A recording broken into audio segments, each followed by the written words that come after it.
Salut à toi et bienvenue sur la chaîne d'AGBio.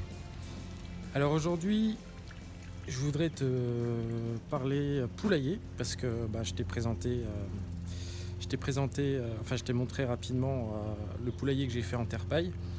Mais avant de faire ce poulailler en terre paille, j'avais acheté un poulailler qu'on peut trouver en hypermarché, dans n'importe quel hypermarché. Et il y a pas mal de points négatifs, donc je voulais en fait te les montrer. Alors on va directement vers le poulailler.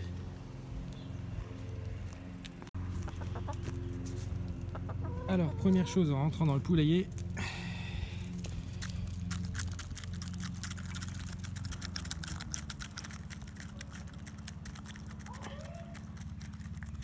il faut nourrir les copines.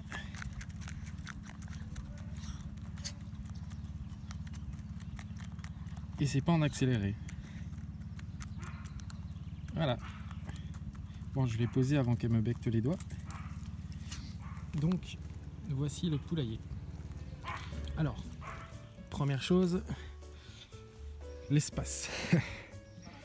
Voilà. Bon, ça c'est très petit hein, pour une poule, forcément ça suffit pas. Ça peut être bien au début, ça peut être pratique quand on veut les habituer à rester, ou du moins, enfin, à avoir ce poulailler pour logement, pour nid, etc., pour les habituer. Donc ça peut être bien au début. Éventuellement, si on veut en isoler une, mais bon, je veux dire, c'est absolument pas suffisant. Bon, ça s'ouvre comme ça, voilà, bon, t'as compris, hein, mais c'est absolument pas suffisant. L'autre reproche qu'on peut faire aussi, c'est que, au niveau des vis, hein, alors je sais pas si tu vois, parce qu'il y a le soleil un peu à contre-jour, au niveau des vis, c'est pas de l'inox, hein, ça rouille tout de suite, donc c'est pas terrible, c'est vraiment du matériel bas de gamme, hein, on va dire. Ce que je voulais te dire aussi et que j'ai pas fait et qui a été une bêtise, c'est que j'aurais dû surélever le poulailler, le mettre sur des pavés ou autre. Donc ça peut être important de le faire. Par contre, à partir du moment où on va le surélever, et forcément là il y aura un espace, donc il faut faire attention à ça. Bon, après l'intérieur, alors là on a une petite trappe pour de l'oxygène, donc c'est pratique. La petite porte, c'est bon, c'est bien joli, mais par contre à l'intérieur, déjà il n'y a pas de perchoir, donc ça c'est pas très cool. Faut savoir que les poules elles aiment bien la nuit se mettre sur un perchoir, là il n'y en a pas. Donc déjà première chose qui pose problème, il n'y a pas trop de place pour mettre un nid. Donc bon, c'est pas très pratique ça non plus. Et puis, alors le gros inconvénient, et c'est pour ça que j'ai pas voulu refaire un poulailler en terre paille, c'est que partout, là, alors je recule un peu, partout là,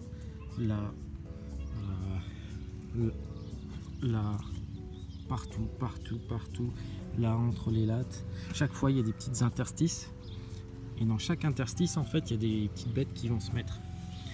Donc ces petites bêtes, ça peut être un peu de tout, et y compris les poux.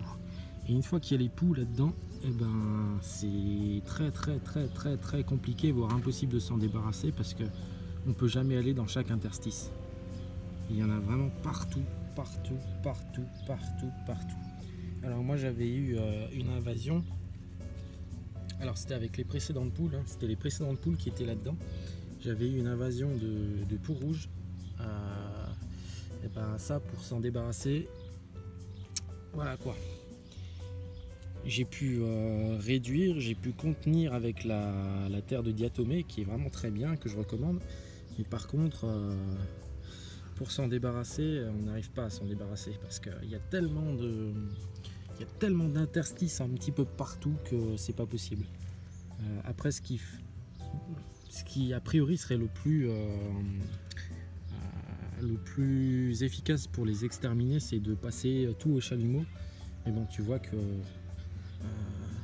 du bois comme ça, je peux pas le passer au chalumeau, c'est trop fin. Et puis même tu peux pas tout passer au chalumeau, tu peux pas passer partout, hein, donc voilà. Donc voilà pourquoi j'ai voulu voilà pourquoi j'ai voulu faire un poulailler en dur. Après, l'autre reproche qu'on peut faire, c'est que niveau durée de vie, tu vois, bon, c'est voilà, là, tu vois que ça se démonte, hein, voilà. C'est très fragile. Tiens, ça te permet d'avoir une vue d'ensemble. Tu vois, sur la vue d'ensemble, ah tiens, il y a un nid de, je vois pas ce que c'est d'ici. Il y a un nid qui s'est formé, il faudra que j'aille voir. Là partout, tu vois, il y a des petites bêtes. D'ailleurs, là je vois pas parce que je suis de loin, on dirait des poux. Mais tu vois que bon, c'est vraiment c'est pas terrible quoi. Donc voilà, bon, je vais reposer ce truc là. Je vais aller me laver les mains. Je vais les passer au chalumeau. Je vais me cautériser. Et puis voilà. Bon, c'était vraiment une petite courte vidéo. Je voulais juste te montrer ça. Si jamais tu prévois de mettre un poulailler, tu sais déjà que il faut pas faire ça. Il faut pas prendre ce type de matériel. Moi, je l'avais pris parce que je venais en fait d'emménager, donc il me fallait une solution rapide. J'avais pas trop le temps de me creuser la tête. Et puis je voulais, comme c'était mes premières poules, je voulais avoir aussi une expérience pour voir ce qui est bien de faire, ce qui est bien de ne pas faire. Sinon j'aurais construit tout de suite un grand poulailler en bois. Et bon, voilà, cette expérience m'a permis d'apprendre que c'est pas terrible quoi. Alors le poulailler en bois, tu peux, c'est pas totalement exclu, hein. Je pense que c'est pas la meilleure des solutions, mais c'est pas totalement exclu. Par contre, il faut vraiment faire attention. Et comme je disais, à toutes ces interstices, voilà, ça, il faut oublier quoi. Là, ça a vraiment été fait pour être joli, pour être vendeur. Ça fait une belle petite maison, hein, franchement, c'est pas vilain, mais par contre, niveau praticité, niveau hygiène, c'est vraiment tout pourri. Donc voilà, j'espère que cette expérience t'aura, j'espère que cette vidéo t'aura plu, que ce retour d'expérience t'aura servi ou t'aura apporté quelque chose. Et puis si ça t'a plu, tu peux liker la vidéo, un petit pouce bleu, c'est toujours sympa, ça fait toujours plaisir. Et puis pour avoir les prochaines vidéos, tu peux t'abonner à la chaîne. Allez, je te dis à la prochaine. Salut.